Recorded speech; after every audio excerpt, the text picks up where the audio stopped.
Et c'est vrai qu'on était tous en train de taper un peu des pieds, un peu des mains, un peu dodeliner de la tête parce que les vidéos sont vraiment bien faites. Et en plus, avec une petite musique entraînante, ça aide toujours à voir les choses plus positivement. Nous poursuivons après la projection de ces vidéos, nous entrons dans cette table ronde, 5e et dernière de la journée, sur l'accès à l'alimentation. Vous l'avez compris, la question qui se pose, c'est est-ce que c'est réellement en 2021 un droit pour tous qui a la clé de cette équation. Pour présenter cette table ronde, j'appelle à la tribune Gwenaëlle, et puis j'aurai l'occasion après de vous présenter nos intervenantes à nouveau.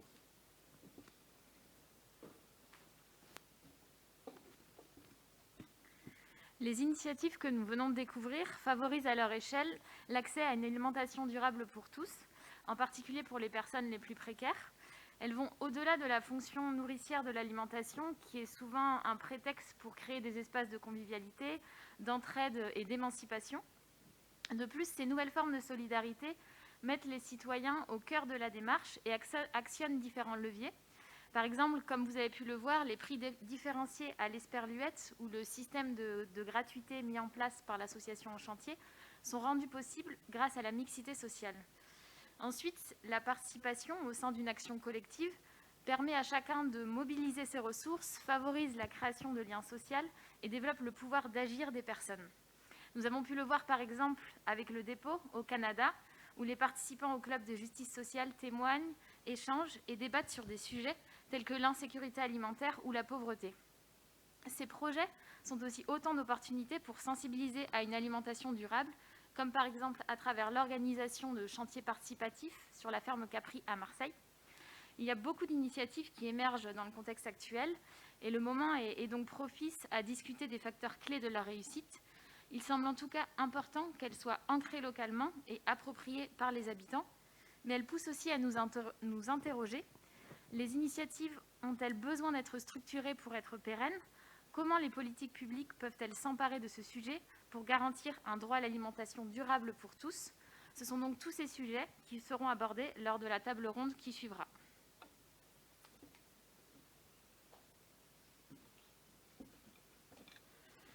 Merci Gwenaëlle. Et donc pour aborder ces sujets, nous accueillons différentes interlocutrices en présentiel et aussi une intervenante en visio. Je vais commencer par vous, Céline Parent, qui est directrice du CCAS de Toul, en Lorraine, comité communal d'action sociale. Nous verrons après, je vous laisserai, si vous voulez bien, vous présenter et voir les raisons pour lesquelles, de façon fort pertinente, vous prenez la parole dans cet atelier. Si vous pouvez nous confirmer que vous êtes parmi nous, c'est bien ça. Oui, je suis là. Bonjour à tous. Bonjour, bienvenue et à tout de suite. Je vous rendrai la parole pour que vous puissiez vous présenter, nous en dire un petit peu plus sur les initiatives qui sont développées dans le sens de cette table ronde. Nous accueillons donc parmi les intervenantes en présentiel Nathalie Collin, qui est chargée de mission à la DRAF Occitanie, la Direction régionale de l'alimentation, de l'agriculture et de la forêt. Là aussi, comme lors de nos précédentes tables rondes, j'aurai l'occasion dans quelques secondes de vous passer la parole pour que vous puissiez mieux vous présenter avant que nous entrions dans le débat et dans les questions-réponses. Juliette Pérez, responsable développement à Fablim, le laboratoire des territoires alimentaires méditerranéens, structure associative que vous aurez l'occasion de nous présenter.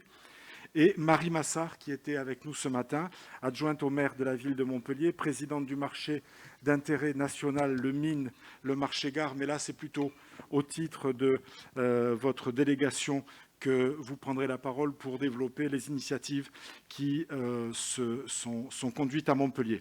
Et puis parmi les étudiantes du master IPAD, nous avons Marie-Alice Martina qui est avec nous et Maëlys Aurello qui est là également et à qui j'aurai l'occasion également de soumettre différentes questions. Alors si vous voulez bien, on refait le tour de piste pour des présentations un peu plus développées. Je vous propose, Céline Parent, non seulement de développer les missions, le périmètre, les quelques chiffres du CCAS de Toul aujourd'hui, mais aussi et surtout, j'allais dire, de nous en dire un peu plus sur les enjeux d'accessibilité alimentaire pour tous à Toul et dans la structure que vous gérez. Oui, donc pour vous présenter, donc le CCAS de Toul, Toul, c'est une ville de 16 000 habitants dans le sud de la Meurthe-et-Moselle, en Lorraine. Et nous sommes partenaires au niveau du CCAS d'une démarche qui a été instaurée dans le cadre du projet alimentaire territorial, où il y a les élus du secteur ont souhaité travailler davantage sur l'accessibilité sociale à l'alimentation dans le cadre de ce PAT. Et c'est venu croiser une démarche aussi qui a été à l'époque initiée par ATD Quart Monde en 2016, qui a abouti à un livre qui s'appelle « Se nourrir lorsqu'on est pauvre ». Et qui a fait état d'un certain nombre de constats autour de la dignité, notamment dans l'accès à l'alimentation des plus précaires aujourd'hui, notamment autour de l'aide alimentaire. Donc nous sommes partis. Excusez-moi de vous interrompre. Oui. Je vous rends la parole de suite. Il n'est pas nécessaire que vous teniez le micro parce que ça nous fait dans la sono, ça nous fait du souffle. Voilà, c'est bien comme ça. Et les camarades à la technique remontent le niveau, du coup un peu moindre, mais ils s'en arrangent. Et ça évite d'avoir du souffle. Je vous rends la parole. Vous étiez en train de présenter CCAS de Toul. Voilà, donc nous sommes partenaires de cette démarche qui a différentes actions. Aujourd'hui, on la nomme de la dignité dans les assiettes. Et je voulais vous présenter plus particulièrement deux axes de travail autour de ce que l'on appelle les labos CAP. Alors les CAP pour constat, analyse et proposition, puisque cette démarche s'appuie sur des groupes de parole pour favoriser la participation active des usagers et notamment les personnes qui connaissent la pauvreté et qui permettent d'évaluer, d'améliorer les actions d'accès à l'alimentation dans le cadre de cette démarche. Donc il y a différents groupes qui se réunissent autour du territoire pour partager leurs constats et faire des propositions aussi aux membres du PAT et de la démarche de la dignité dans les assiettes. Le deuxième travail que je voulais vous présenter, c'était un travail qui s'appelle Grain de sel. C'est un groupe qui fait suite à une co-formation qui a eu lieu autour de l'aide alimentaire, qui a réuni les bénévoles des associations caritatives, les professionnels du secteur social et les utilisateurs de l'aide alimentaire aujourd'hui. Cette co-formation a révélé un certain nombre de choses positives, mais également de constats, de points à améliorer, notamment autour de l'accueil, autour des démarches, parce qu'aujourd'hui, effectivement, pour quelqu'un qui vit sur notre territoire, qui a besoin de compléter son alimentation par l'aide alimentaire, il s'adresse à un certain nombre d'acteurs et à chaque fois, il doit refaire les mêmes démarches, les mêmes dossiers. Il n'y a pas vraiment de coordination entre tous ces acteurs qui interviennent. Donc aujourd'hui, on a réussi à s'entendre entre les acteurs autour d'un flyer qui présente ne serait-ce que les horaires d'ouverture des banques alimentaires, des restaurants du cœur, des CCAS, des services sociaux. Donc, qui est à disposition de tout le monde.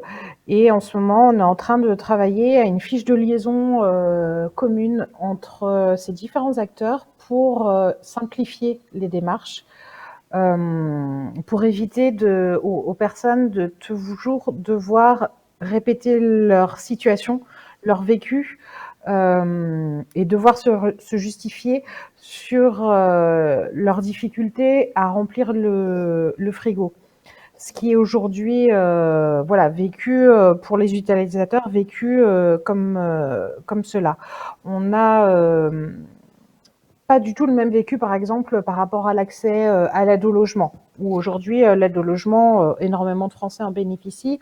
Ça ne pose de souci à personne en termes de dignité d'avoir cette aide au logement. On voit bien que le vécu de l'aide alimentaire est sensiblement différent.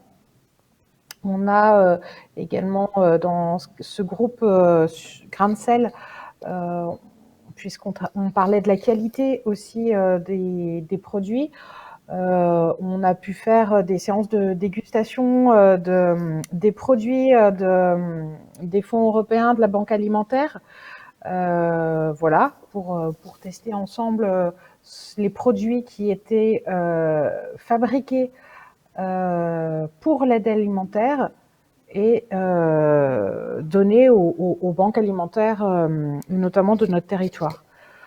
Alors, Voilà.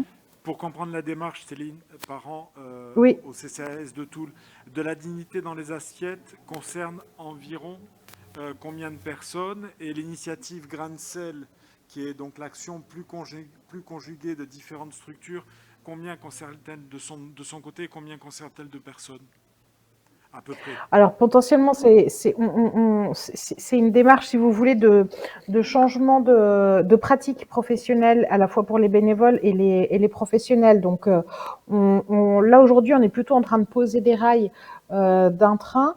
Donc potentiellement, les personnes bénéficiaires, ce sont l'ensemble des personnes qui fréquentent nos services, puisque les pratiques sont en train d'évoluer.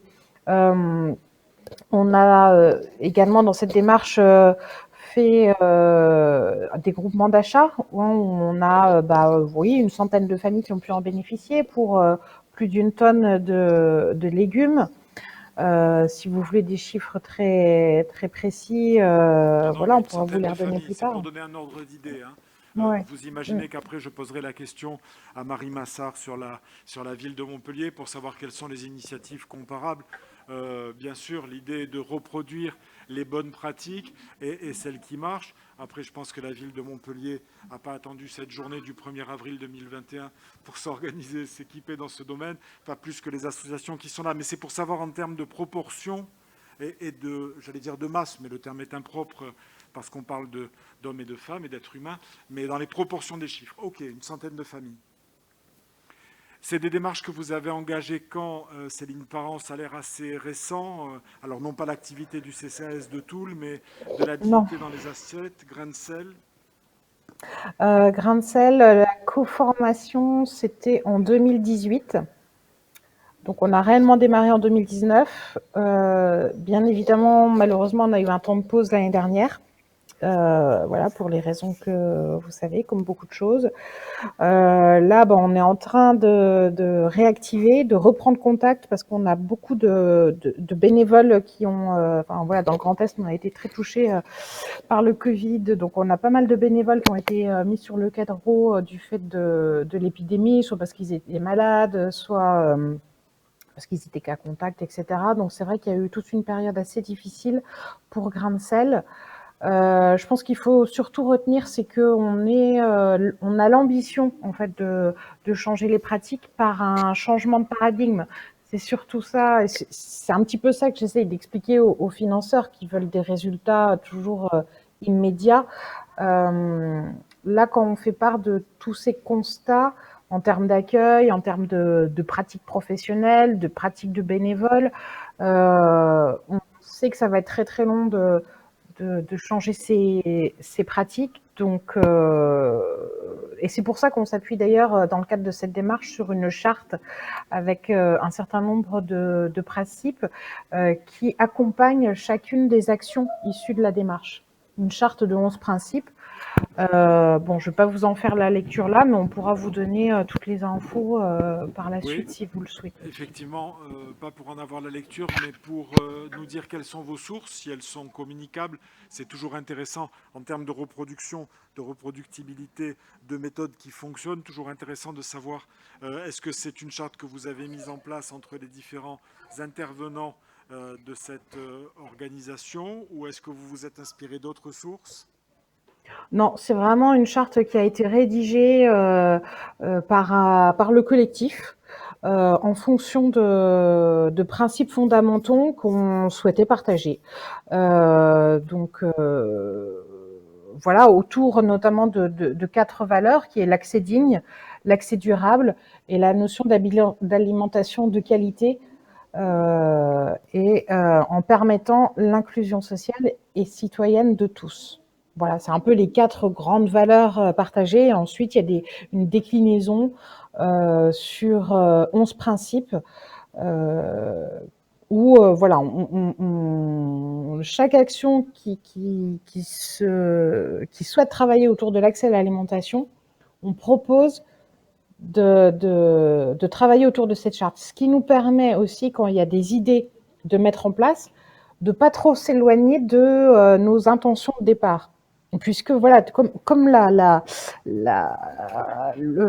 l'intention de départ est assez ambitieuse, comme je vous le disais, sur le changement de pratique, la tendance au fil du temps, c'est d'aller peut-être au plus facile, au plus simple, et de temps en temps se redire, mais alors attends, là, est-ce qu'on est bien sur ces principes qu'on s'est fixés dès le départ, ces valeurs et ces principes, c'est toujours intéressant. Voilà. Effectivement, il y a eu un arbitrage pour l'adoption de cette charte, je ne sais pas, de la part du président du CCAS, du maire de Toul, que sais-je, du Conseil d'État, de la préfecture, j'en sais rien. Est-ce qu'il y a eu un arbitrage ou c'est vraiment une règle commune partagée entre vous? Alors, c'est une règle commune qui a été effectivement élaborée par le collectif, qui a ensuite été soumis pour validation au conseil d'administration du CCAS, que le président, donc le maire, a signé. Différents élus, députés et même des citoyens l'ont signé, puisqu'il est accessible en ligne sur le site du Pays Terre de Lorraine. N'importe quel citoyen peut d'ailleurs la signer. Voilà, donc il y a eu quand même effectivement une validation de chaque instance, de chaque gouvernance en fait, des instances participantes.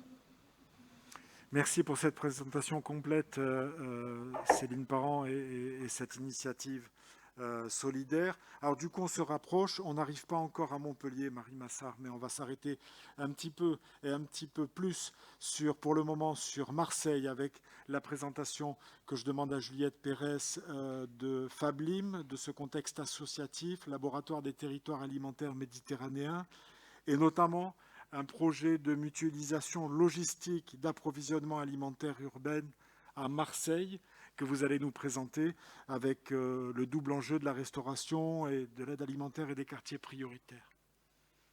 Oui, tout à fait. Donc, pour me présenter rapidement, je suis ingénieure agronome de formation, Montpellier Supagro, formée dans cette école il y a déjà 15 ans. Et en fait, après un parcours associatif dans les CIVAM, pour ceux qui connaissent, les centres d'initiative pour valoriser l'agriculture et le milieu rural, j'ai fondé l'association Fablim, Labo des territoires alimentaires méditerranéens, qui est à l'interface entre recherche et société, puisque en fait notre rôle c'est de monter des projets d'innovation pour des gens qui sur le terrain n'ont pas forcément de service ou on va dire de département R&D, donc des petites structures ou des collectifs citoyens, et du coup de connecter en fait ces acteurs-là à des chercheurs de différentes disciplines, et de monter des projets collectifs où on va avoir l'occasion d'expérimenter ensemble, et surtout en fait ce qui nous intéresse dans Fablim, c'est de produire de la connaissance qui soit partageable, et donc en fait d'investir dans ce qu'on pourrait appeler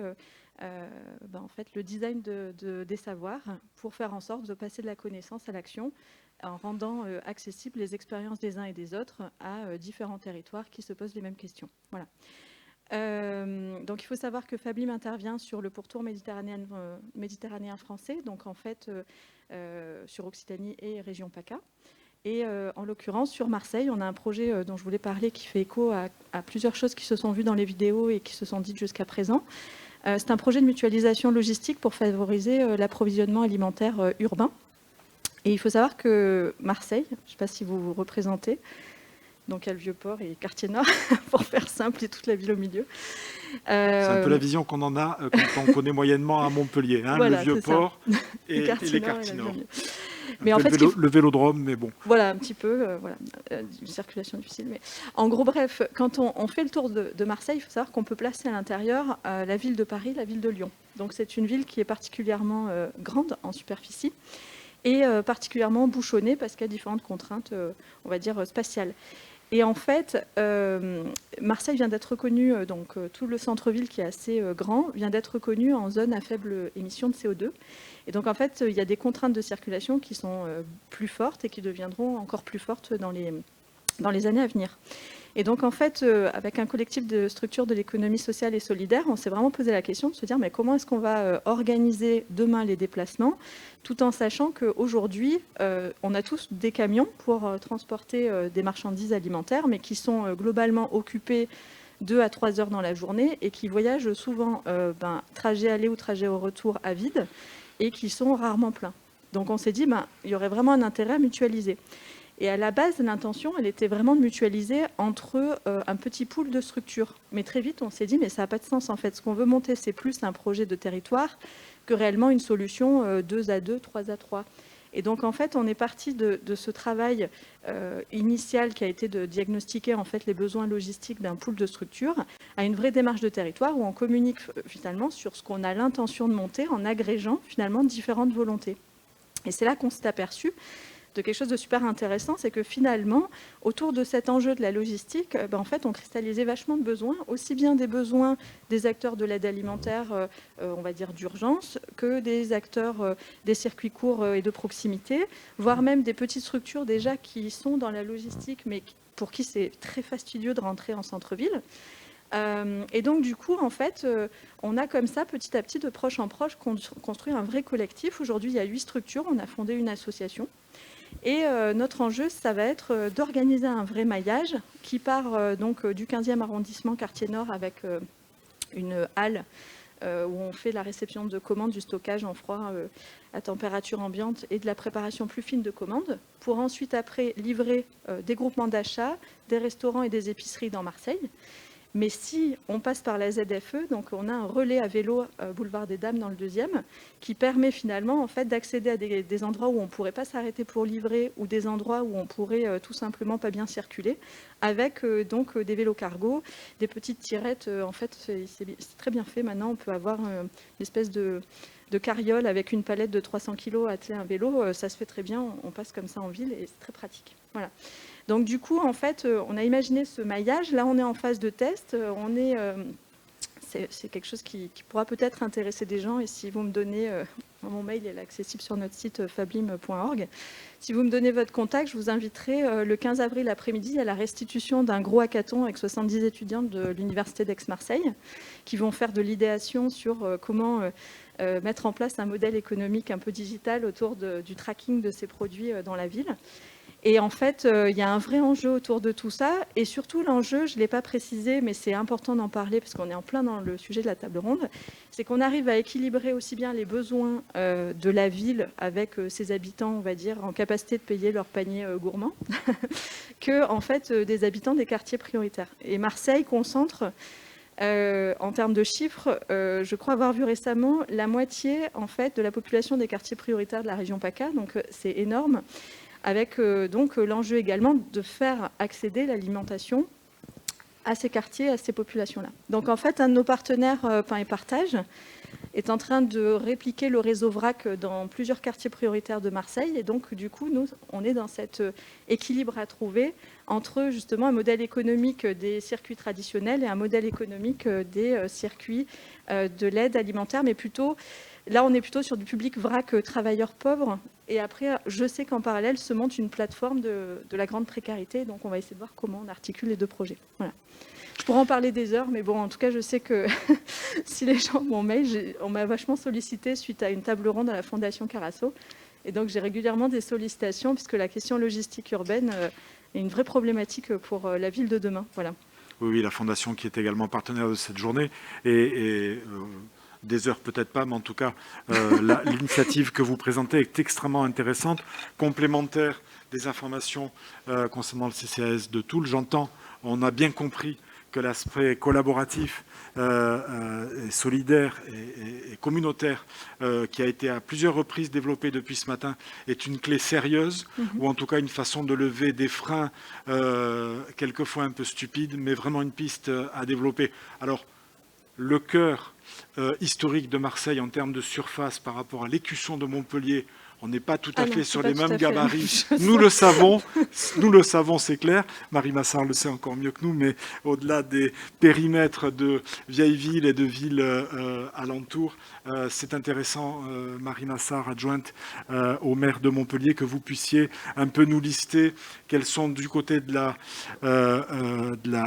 capitale méditerranéenne de la région Occitanie, si on peut l'appeler comme ça, quelles sont les initiatives et les développements qui sont menés en faisant le focus. Puis après, on donnera la parole à Nathalie Colin, ça sera la voix scientifique et le regard DRAF sur ces problématiques. Faites pas non avec la tête. Et puis après, j'aurai l'occasion de vous donner aussi à nos étudiantes la parole tour à tour. Nous écoutons Marie Massard.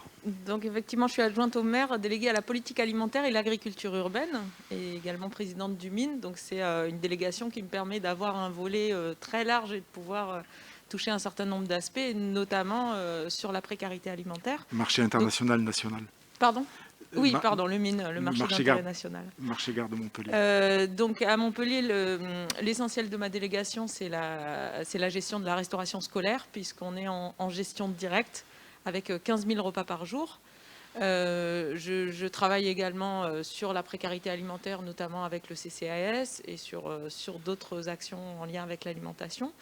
Et sur l'agriculture urbaine, essentiellement sur les jardins partagés et les jardins familiaux.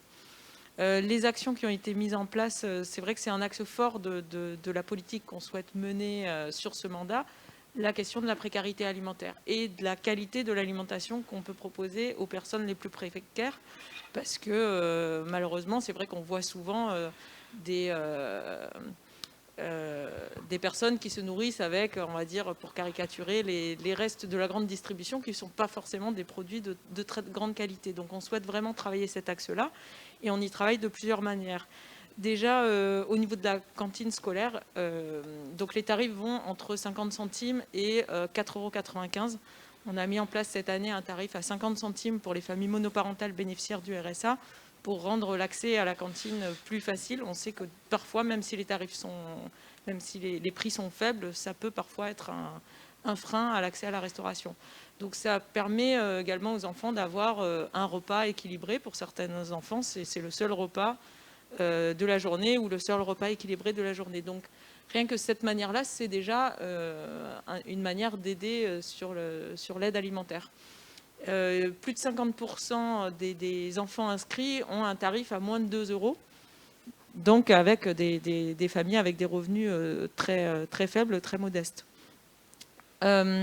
Ensuite, il y a aussi tout un axe de sensibilisation qu'on fait au travers de la communication, d'actions de sensibilisation dans les écoles, d'un livret pédagogique qui permet aussi d'apprendre à se nourrir de manière saine et à moindre coût. Ça passe par exemple par des recettes de cuisine ou des choses comme ça. Et la sensibilisation autour des menus végétariens aussi. J'en ai parlé ce matin, mais plutôt sur l'axe environnemental. Là, je vais plutôt l'axer sur l'enjeu social que peut relever aussi le fait de limiter la consommation de viande. Il faut savoir aujourd'hui que c'est les familles les plus précaires qui, paradoxalement, consomment le plus de viande, mais souvent de la viande de très mauvaise qualité. Donc l'idée, c'est aussi de faire passer le message. On n'est pas obligé de manger de la viande à tous les repas ou tous les jours. On peut en manger moins. Il y a d'autres manières d'avoir accès à des protéines et du coup, pour avoir de l'alimentation d'une meilleure qualité, avec aussi des repas faits maison, avec plutôt des produits bruts. Donc ça, c'est voilà, l'axe sensibilisation est aussi un axe fort de notre politique. Et ça passe également par des dons alimentaires, par la restauration scolaire. On donne les surplus des repas. On donne aujourd'hui entre 400 et 800 repas par jour à Saint-Vincent-de-Paul et les Restaurants du Cœur, qui les distribuent après à d'autres associations qui font des maraudes ou qui les distribuent gratuitement. Donc c'est aussi une forme d'aide alimentaire sur laquelle on intervient. On travaille également avec les associations et on a repéré une trentaine d'associations sur Montpellier qui travaillent spécifiquement sur la précarité alimentaire de manière plus ou moins complémentaire, plus ou moins ensemble. Donc l'idée, c'est aussi de les réunir. On les a réunis là cette semaine, le 30 mars, pour travailler avec eux, pour essayer d'avoir un maillage très complet sur la ville de Montpellier. Et ce qu'on souhaite développer, alors aujourd'hui à Montpellier, on peut se dire heureusement que personne ne meurt de faim à Montpellier. Il y a des solutions pour tout le monde pour pouvoir se nourrir gratuitement. Mais on sait qu'il y a un frein psychologique très fort au fait d'avoir accès à une alimentation gratuite, soit des produits, soit sur des maraudes. Il y a des personnes, suite à la crise Covid, qui sont tombées dans la précarité de manière très récente et qui n'assument pas du tout d'aller récupérer des produits gratuits ou d'aller manger des repas gratuits auprès d'associations. Donc l'idée, c'est aussi d'offrir d'autres formes pour permettre à des personnes de se nourrir dans la dignité et de faciliter ces possibilités des personnes qui n'ont pas forcément la possibilité de cuisiner chez eux ou qui n'ont pas forcément ces connaissances-là, donc de pouvoir développer un certain nombre d'actions. Donc on a par exemple le projet de développer des épiceries sociales et solidaires, et on a discuté lors de cet événement qu'on a organisé le 30 mars, de quelle forme ça pouvait prendre. Est-ce que c'est une épicerie sociale et solidaire classique, entre guillemets, qu'on souhaite labelliser pour donner un certain crédit, ou des formes un peu plus variées, sous forme éventuellement de tiers-lieux alimentation, pour aussi ne pas trop stigmatiser non plus autour de la précarité. Oui, avec une démarche quand même très différente entre les tiers-lieux et une aide directe ou indirecte, mais on est quand même sur des thématiques identiques, mais deux démarches très différentes. On comprend très bien que ça puisse être l'aspect humiliant, avec une casse humaine, enfin la souffrance qu'il peut y avoir à engager cette démarche. Et nous notons les nouvelles formes d'aide que vous proposez de cette façon-là. Est-ce qu'on peut avoir un chiffre forcément approximatif, mais du nombre ou de familles ou de personnes qui, au travers de l'action de l'équipe de Montpellier, sont aidées en y intégrant, vous parliez de repas pour les plus jeunes à 0,50 qui est un tarif cassé. Enfin, c'est clair que la mairie, le contribuable y va de sa poche, et c'est tant mieux, je le dis positivement. Au total, ça représente une population d'environ combien de personnes sur Montpellier? Alors là, par rapport au tarif à 50 centimes, on est sur 10% des enfants, 1500 enfants qui bénéficient de ce tarif-là. Comme je le disais, 50% des inscrits sont à des tarifs de moins de 2 €, donc on est sur près de 10 000 familles qui bénéficient de ça. Après, sur le chiffre des personnes qui bénéficient de l'aide alimentaire directement, j'ai pas ce chiffre. Il me semble qu'on est aux alentours de 8 000, mais je ne sais pas exactement ce que ça recoupe. Mais en tout cas, c'est vrai que c'est une population forte et qui est en croissance, malheureusement. Donc il y a vraiment un enjeu à répondre à tout ça et à faire en sorte que les acteurs se connaissent pour pouvoir être réactifs et mettre en face l'offre et la demande entre ceux qui peuvent offrir des repas gratuitement et ceux qui peuvent les distribuer. Et j'ajoute aussi juste dans les projets qu'on a à la mairie de Montpellier, donc là on a une cuisine centrale unique. On a le projet on doit la changer, cette cuisine centrale, de toute façon, puisqu'elle est obsolète, elle est vieille, voilà, donc il y a de toute façon nécessité de la changer. Et le projet qu'on a, c'est de créer plusieurs cuisines dans la ville, mais de faire des espaces plus ouverts, justement, sous forme de tiers-lieux, de permettre aux enfants de venir à la fois pour visiter, pour comprendre, de créer des jardins potagers, donc l'aspect pédagogique pour comprendre ce qu'on a dans son assiette, le rythme des saisons, etc. Proposer également des cours de cuisine. Voilà, il y a tout un tas d'activités qu'on souhaite imaginer, les enfants, mais aussi sur des personnes en précarité qui pourraient avoir accès à ces lieux, éventuellement le soir ou sur d'autres horaires, ou mixer les publics. Et on est en train de travailler là-dessus. On a mis en place récemment un comité de suivi de la restauration scolaire avec un certain nombre d'acteurs, tous les acteurs qu'on a identifiés qui interviennent dans le cadre de la restauration scolaire. Alors les seuls acteurs qui manquent, c'est les principaux, ce sont les enfants, mais on travaille avec eux dans un autre cadre, avec le conseil municipal des enfants. On travaille sur ce projet-là également. Et dans ce comité de suivi, on retrouve des chercheurs, des associatifs, des enseignants, des fédérations de parents d'élèves, des professionnels de la restauration scolaire avec des tailles différents, des agents du personnel qui travaillent à la fois à la cuisine centrale ou qui travaillent sur la distribution des repas. On retrouve le mine également, des producteurs, des acteurs de l'agriculture urbaine. Donc c'est vraiment tous les acteurs qui peuvent nous aider à travailler là-dessus, qui peuvent apporter leur regard, leur point de vigilance et leurs propositions pour avancer sur ce projet-là. Un calendrier raisonnable et au passage le nombre de sites envisagés pour la ville de Montpellier?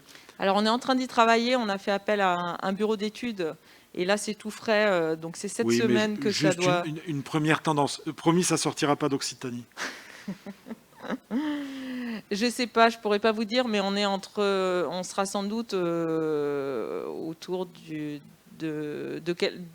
dizaine d'unités ou voire moins, entre 4 et ce sera quelques unités de production, mais on peut pas encore dire le chiffre. Enfin, on n'a pas choisi encore le chiffre puisqu'on a une restitution du bureau d'études et qui doit nous aider à identifier en identifiant tous les enjeux et tous les objectifs, à la fois les enjeux environnementaux, sociaux. Un calendrier en 2-3 qualité. chiffres. Est-ce que Alors, c'est un projet 2025 ou un projet 2022? Ouais, alors on devrait prendre la décision relativement d'ici la fin de l'année, enfin dans peu de temps.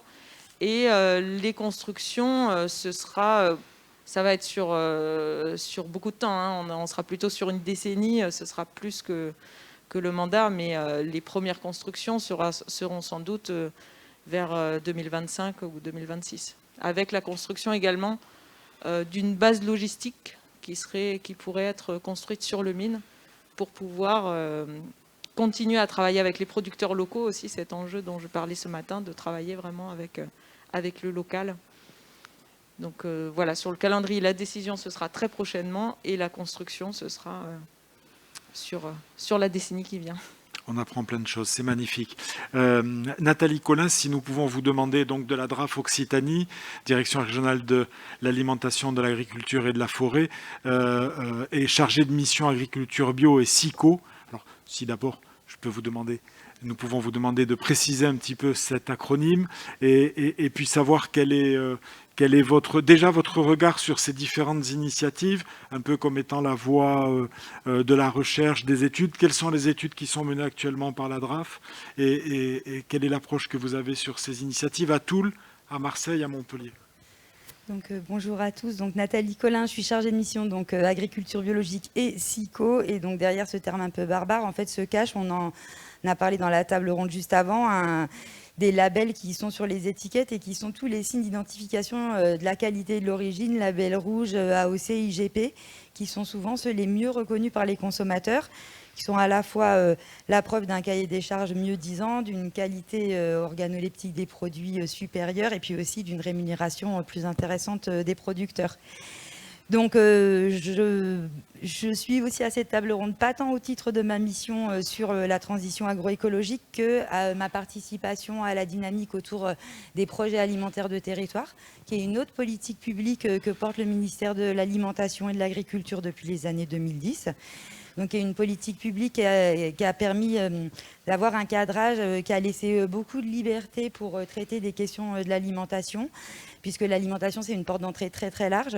Et quand on disait on veut travailler sur l'alimentation et notamment l'accès de tous et pour tous à une alimentation saine, de qualité, qui encourage aussi la transition agroécologique, c'était vraiment faire ce lien entre l'alimentation des populations et les conditions et les types de production agricole. Donc moi, j'écoute toutes ces initiatives que je connais pour la plupart avec beaucoup d'attention. Elles incarnent en fait sur les territoires cette politique nationale de l'alimentation que porte le ministère. Et effectivement, depuis 2015, on a vraiment le souhait que ces politiques se territorialisent et qu'elles soient portées par les acteurs et les collectivités. Donc là, c'est vraiment ce qui fait jour, avec des collectivités dans notre région, mais ailleurs en France, très dynamiques, très impliquées, des acteurs associatifs, des acteurs économiques, parfois un petit peu plus éloignés, mais qu'il faut aussi aller chercher parce que c'est eux qui donnent un peu le tempo aussi du type d'alimentation auquel ont accès les citoyens, puisque encore aujourd'hui, une forte part de l'alimentation, elle se fait au travers de la grande distribution. Donc il faut que l'ensemble des acteurs, la société civile, les associations d'aide alimentaire, d'éducation, soient présentes pour faire ces politiques. Voilà. Voilà. Donc, par rapport à la question qui nous occupe aujourd'hui, qui était aussi un peu les tiers-lieux, finalement, ce sont des creusets d'innovation qu'on voit de plus en plus fréquemment émerger au sein des territoires que nous, on peut accompagner. Donc, c'est intéressant pour nous de suivre l'évolution, enfin de voir ce qui se passe, les dynamiques qui sont à l'œuvre dans ces différents territoires. On n'est pas forcément au niveau des institutions, des chercheurs et des scientifiques. On a besoin de travailler aussi avec les acteurs de la recherche pour avoir cette vigilance et ce travail un peu plus de fourmi, de regarder les dynamiques qui se créent. Et donc du coup, l'an passé, avec Fablim, mais aussi avec l'INRA, avec le soutien de fondations privées de la région, etc., on a commandité une étude justement sur les tiers-lieux agricoles et alimentaires, les tiers-lieux nourriciers. Donc notre question, c'était vraiment essayer d'identifier, donc à l'échelle France, une diversité de tiers-lieux et essayer de comprendre à la fois quelle gouvernance ils avaient mis en place, quel type d'acteurs ils regroupaient, sur quelles thématiques plus particulièrement ils intervenaient, essayer d'avoir un peu une grille d'analyse de ces initiatives et derrière nous pour voir comment on pouvait potentiellement aussi essayer de soutenir ce type d'initiative. Donc les grandes conclusions, mais vraiment, je vais très rapidement et je vous conseille vraiment, si vous vous intéressez à cette question, d'aller consulter l'ouvrage. Qui est en ligne à la fois sur le site de la DRAF et de Fablim. Les grandes conclusions, c'est que ce sont effectivement des espaces très intéressants parce qu'ils vont permettre de la mixité sociale, des approches transversales de l'alimentation. C'est des lieux qui vont mixer par exemple à la fois une épicerie sociale, un espace test agricole, une ferme pédagogique pour les enfants, des lieux de discussion, de partage. Donc voilà, ils peuvent prendre des formes très variées. Ils vont amener des changements, ils peuvent amener à des changements de comportement alimentaire pour les citoyens qui y vont. Ils peuvent être des lieux d'innovation de nouvelles pratiques agronomiques et aider par exemple aussi à l'installation de futurs agriculteurs, donc avec une vocation d'espace test. Ils sont en lien avec une série d'acteurs du territoire et avec lesquels ils créent du lien, des réseaux de solidarité et qui peut donner lieu à l'émergence de nouveaux projets. C'est un peu ce qui se passe par exemple là sur Marseille. Au départ, il y a quelques acteurs et puis on se fédère et on voit que les problématiques sont communes, qu'on peut mutualiser, etc., etc. Et donc nous, ça nous a vraiment intéressé. Il y a beaucoup d'autres conclusions dans l'ouvrage, hein. Mais ce qui nous a intéressé, c'est de voir si nous, on avait les moyens aussi d'accompagner financièrement, pourquoi pas, l'émergence de tiers-lieux, notamment dans notre région. Donc, je sais que la région Occitanie porte un appel à projet spécifique, par exemple avec les lycées agricoles, qui ont été identifiés comme des acteurs qui pouvaient avoir vraiment cette vocation à devenir des tiers-lieux. Donc ça, c'est en cours. Il y a un appel à projet vraiment dédié aux lycées agricoles. Et nous, dans le cadre des projets alimentaires de territoire, cette année, on a eu des dotations assez importantes avec le plan de relance pour appuyer ces dynamiques. En région Occitanie, on en compte déjà plus de 40 de projets alimentaires de territoire. Et là, on va pouvoir en développer de nouveaux. Typiquement, dans notre cahier des charges qui est sorti il y a 3 semaines, on a intégré la possibilité de venir en soutien financier à des tiers-lieux agricoles et alimentaires qu'on a aussi baptisé Maison de l'alimentation parce qu'historiquement, à un moment donné, ça a pu aussi s'appeler comme ça. Donc en fait, qui sont vraiment des lieux d'hybridation, de socialisation, de réappropriation par les citoyens de leur alimentation. En fait, je voulais dire qu'avec France Tiers-Lieux, la coopérative des tiers-lieux de Nouvelle-Aquitaine et différents tiers-lieux en France, on prépare un cycle de webinaires.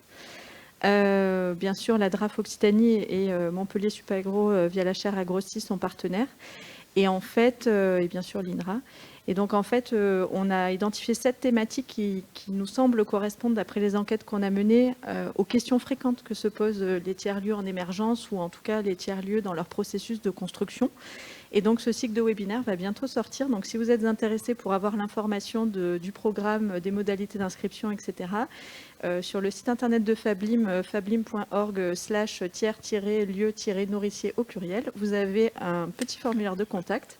Et c'est là qu'il faut s'inscrire pour pouvoir avoir l'info sur le webinaire et que vous pouvez télécharger la brochure en haute résolution et basse résolution. Voilà. Donc, voilà. PDF et Word. Merci pour ces précisions. On a bien compris, on retiendra bien fabim.org et puis après on trouvera la page qui va bien. Non, il vaut mieux pas. Ah. Tiers-lieu-nourrissez. D'accord. Bien, merci Nathalie Collin en tout cas pour votre regard et notamment cet état, j'allais dire cet état des lieux, des tiers-lieux en cours actuel et l'intention claire du gouvernement de soutenir ces initiatives. Vous parliez d'une quarantaine de projets en Occitanie actuellement.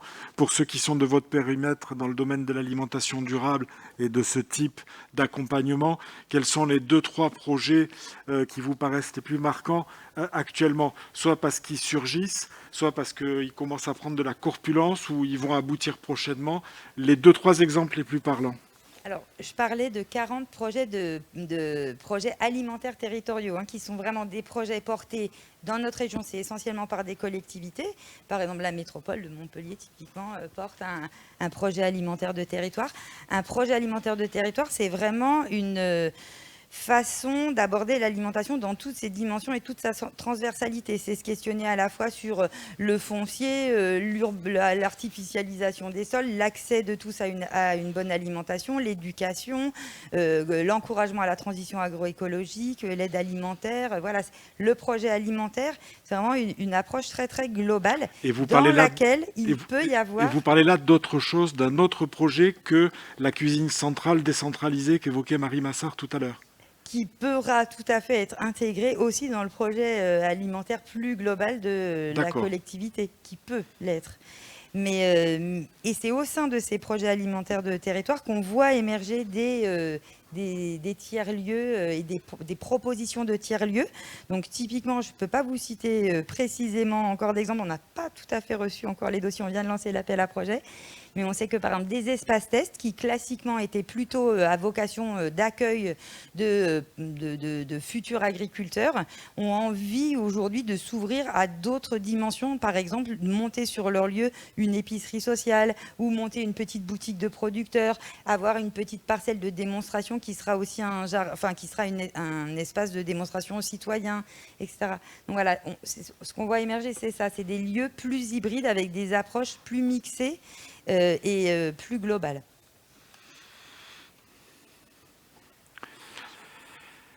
Marie-Alice Martina, étudiante IPAD, quel est le rôle de l'agriculture urbaine pour favoriser un accès à une alimentation durable pour tous?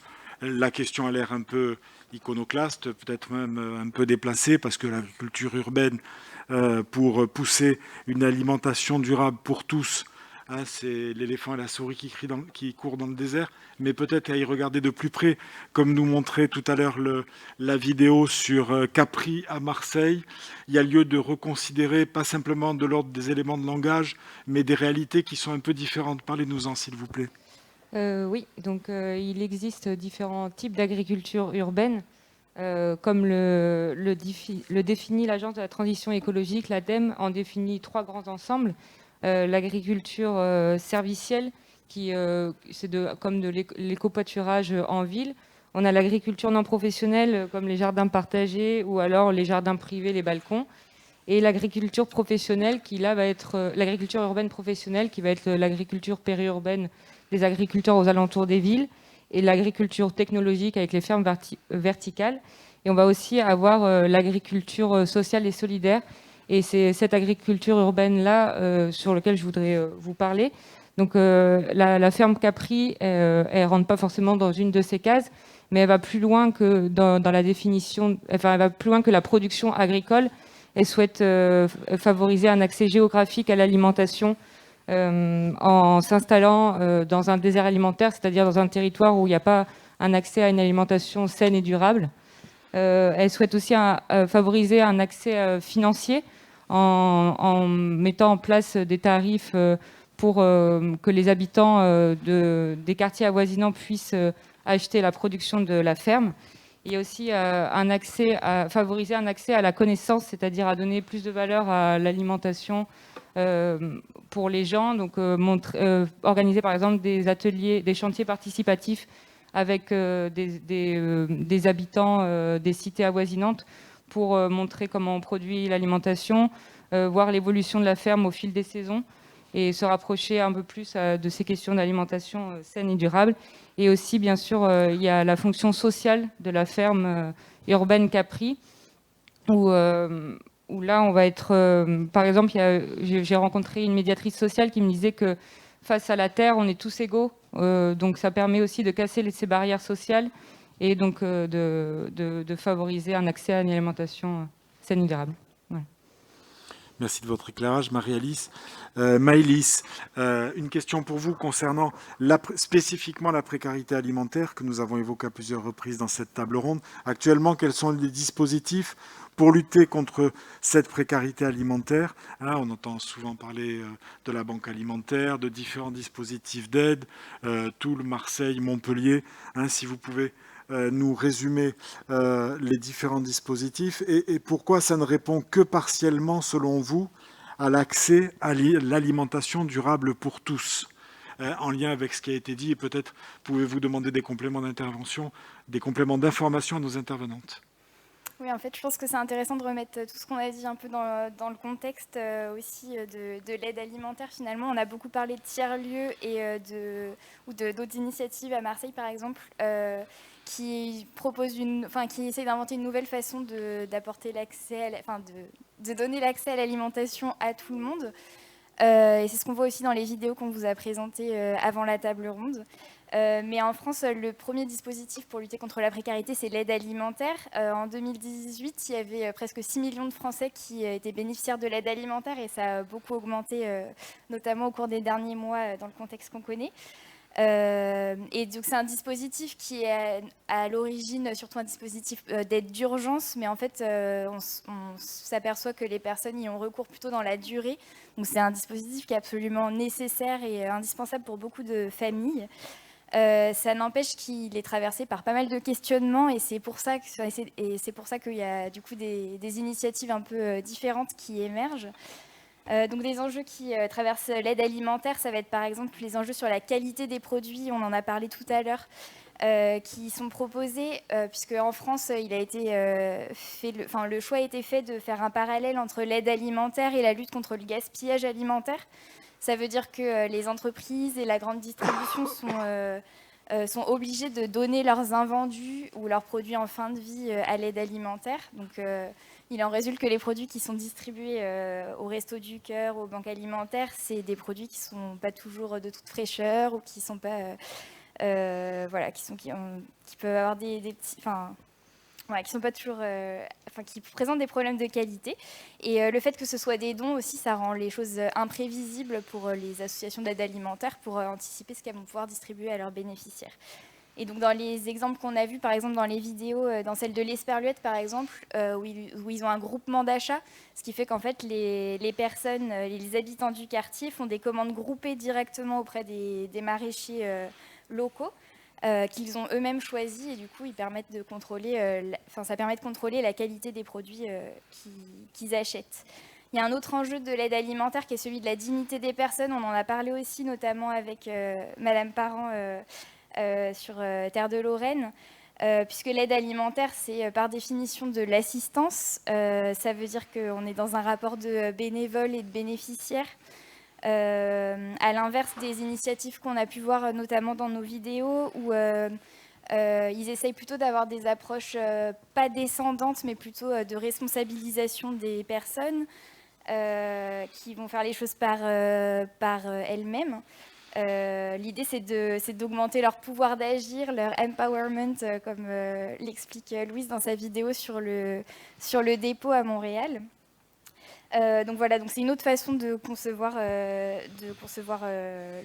cette assistance qu'il y a dans l'aide alimentaire. C'est aussi les lieux qu'on a vus, c'est aussi des lieux qui sont accessibles à tous, contrairement à l'aide alimentaire, qui sont qui sont réservés aux personnes qui en bénéficient. Et il y a aussi la question de la gratuité, on en a parlé aussi un peu plus tôt, qui est abordée différemment selon les cas. Par exemple, à l'Esperluette, il a été fait le choix de ne pas faire de gratuité sur les produits qui sont proposés, alors que dans d'autres projets, par exemple en chantier, qui est aussi dans les vidéos, Ils ont un système de panier suspendu, donc des personnes qui le peuvent et qui le souhaitent peuvent payer plus cher leur panier pour que d'autres qui ne peuvent pas se le permettre puissent y accéder plus gratuitement. Voilà. Et puis un dernier enjeu qu'on peut soulever, c'est aussi que l'aide alimentaire, il y a un enjeu de durabilité. L'aide alimentaire, finalement, c'est complètement imbriqué dans le système le système un peu agro-industriel qui est dominant. Il y a cette idée aussi que ça permet de compenser le gaspillage alimentaire. Donc en fait, sur l'idée du gaspillage, au lieu de régler le problème à sa source, on le compense en utilisant les invendus dans l'aide alimentaire. Et puis voilà, donc en fait l'aide alimentaire, ça a plein d'enjeux différents. Et du coup, d'une part, on a vu avec l'exemple avec Céline Parent qui montrait avec Grain de Sel comment ils peuvent réessayer de faire évoluer ce dispositif d'aide alimentaire. Et à côté, il y a du coup d'autres exemples, plus qu'on on a qualifié de tiers-lieux ici dans la table ronde, mais qui essayent de faire un pas de côté et d'inventer d'autres façons de donner l'accès à tous à l'alimentation durable. Merci Maëlys pour cet éclairage très complet. Nous arrivons au bout de cette 5e et dernière table ronde de cette journée des innovations de l'alimentation durable, avec l'accès à l'alimentation, un droit pour tous qui a la clé. Plusieurs réponses ont été apportées. On pourrait les résumer en un seul mot un peu facile en disant « nous », de façon collaborative, participative. Qui prend le dernier point, j'allais dire, le mot de la fin sur cette thématique, cette table ronde et cette journée avant l'interview que nous allons avoir, l'entretien que nous allons avoir avec Patrick Caron, président d'Agropolis, dans quelques secondes après, à partir de 17h. Mesdames ? Effectivement, c'est vraiment une question collective qui est en transition. Ça veut dire que les questions qui ont été soulevées jusqu'à maintenant, juste avant sur l'aide alimentaire, c'est des questions qui traversent l'aide alimentaire depuis des années. Cette question de la réappropriation par le bénéficiaire, d'autonomisation, les questions de démocratie alimentaire. Et donc, dans cette question de démocratie, il y a évidemment la question de participation de tous et de modification progressive et de collectif. Donc, pour moi, c'est important que sur les territoires, on voit émerger des nouvelles configurations d'acteurs qui prennent l'alimentation comme un bien commun. Merci Nathalie Colin, Marie Massard, merci à vous, Juliette Pérez également, avec nos remerciements pour votre intervention. Nous remercions à distance et depuis Montpellier à l'attention de Toul, Céline Parent, merci à vous, et mesdemoiselles Marie-Alice Martina, étudiante IPAD, et Maëlys Aurélou, étudiante également dans ce beau master. Merci aussi pour vos interventions. Merci pour votre attention jusque-là. Peut-être certains d'entre vous ont été présents dès 8h45 ce matin, mais ce n'est pas tout à fait terminé. Et ça serait dommage, moi aussi je fais un petit teasing, ça serait dommage de louper l'entretien que nous allons avoir avec Patrick Caron, président d'Agropolis, mais entre autres choses, il y a toute une série d'attributions et de missions toutes plus intéressantes les unes que les autres. Je le vois sourire sous son masque. Ça sera dans quelques minutes, à 17h, nous revenons tout de suite, restez en ligne.